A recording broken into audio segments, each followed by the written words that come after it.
భారతదేశానికి ఒక ఊహించినటువంటి సమాధానం ఇస్తాము అని చెప్పి ప్రకటన చేశారు కదా! ఇలాంటి రిటాలియేషన్ వాళ్ళు ఎప్పుడు చూసి ఉండరని పాకిస్తాన్ ప్రధానమంత్రి అన్నారు కదా! అని ఇంటికెళ్ళి పడుకున్నాడు కదా! సడన్‌గా అతని ఇంటి పక్కన చాలా పెద్ద పేలుడు. అంటే పేలుడు ఎలా సంభవించిందనేది ఇవాళ వాళ్ళు ఇన్వెస్టిగేషన్ చేస్తున్నారు. ఇది ఎవరైనా రా ఏజెంట్లు చేశారా? లేదా సొంత తీవ్రవాదులే ఇతని మీద చిరాకొచ్చి ఇదే నాయకుడురా బాబు అని చెప్పి ఇతని మీద ఏమైనా తిరగబడ్డారా?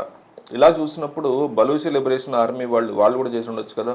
దాంతో భయపడినటువంటి పాకిస్తాన్ పీఎం అర్జెంటుగా తన ఇల్లుని ఖాళీ చేసి ఒక బంకర్‌లోకి వెళ్లి దాక్కున్నాడు.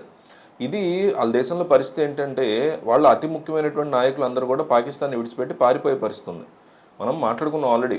ఒక తీవ్రవాది పోతే ఇంకోడొస్తాడు. అదే వాళ్ళ నాయకుడే పోయాడనుకోండి ఏమవుతుంది? ఇంకొక నాయకుడు రావడానికి కొన్నేళ్ళు తరబడి వాళ్ళు కష్టపడాలి. సో, ఈ నాయకులందరూ పాలిటిక్స్‌లో ఉన్నవారు తీవ్రవాదులే కదా అక్కడ. వాళ్ళందరూ కూడా వాళ్ళ దేశాన్ని విడిచిపెట్టి పారిపోయే పరిస్థితి ఉంది. ఇక్కడ భారత్ యొక్క చాణక్య నీతిని మనం చాలా జాగ్రత్తగా గమనించాలి. మోడీని రెచ్చగొట్టారు వాళ్ళు, ఈయన కోపం వచ్చింది. కోపం వచ్చిన తర్వాత ఈయన ఏం చేస్తాడో అందరికీ తెలుసు. అదే వాళ్ళు జరిగింది.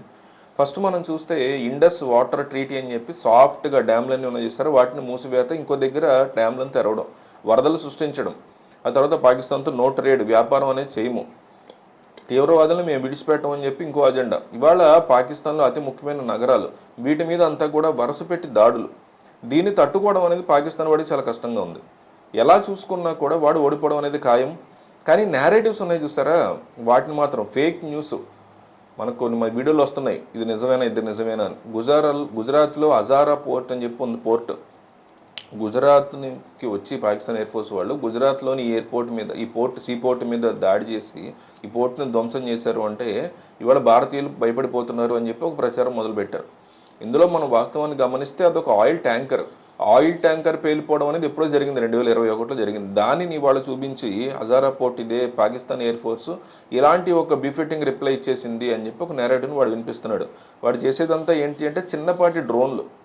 ఎలా చెప్తున్నారంటే వీళ్ళు టర్కీ వాడి బైలేటరల్ డ్రోన్ అని ఉంటుంది, అది వాడుతున్నారు. పఠాన్కోట్, జమ్మూ ఇలాంటి ప్రాంతాల్లో వాడు విపరీతమైనటువంటి దాడులు చేస్తాడని చెప్పి వాళ్ళు మాట్లాడుతున్నారు. మన వద్ద సుదర్శన్ చక్ర ఉంది. ఈ సుదర్శన్ చక్ర ముందు ప్రపంచంలో ఎటువంటి యుద్ధ విమానాలు కూడా డ్రోన్లు కూడా పనిచేయవు. అంటే మనం తలుచుకుంటే టర్కీలోకి వెళ్ళి వాడిని కొట్టచ్చు. మనం ఏమైనా ఈజిప్టా, మనం ఏమైనా అర్బేనియానా, విడిద డ్రోన్లు వాడి ఆ డ్రోన్లకి విపరీతమైన యుద్ధంశం జరిగింది, ఇవన్నీ మాట్లాడడానికి ఏమీ లేదు అక్కడ.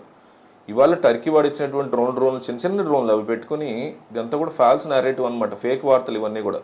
ఎలా ప్రచారం చేస్తున్నాడంటే ఫేక్ వార్తల్ని మనం రియాలిటీలో ఉంటాము. వాడు ఒక ఇలాంటి ఇంకా కూడా పాకిస్తాన్లో అమాయకులు ఉంటారు కదా, ఇవన్నీ ఏంటో తెలియని వాళ్ళు ఎంతోమంది ఉంటారు. వాళ్ళని ఏదో రకంగా మభ్యపెట్టడానికి వాళ్ళ సొంత ప్రధానమంత్రే మిస్సింగ్ అంటున్నారు, బంకర్లో దాక్కున్నాడు అనేటువంటి వార్తలు అయితే చాలా స్ట్రాంగ్గా వినిపిస్తున్నాయి పాకిస్తాన్ న్యూస్ నుంచి.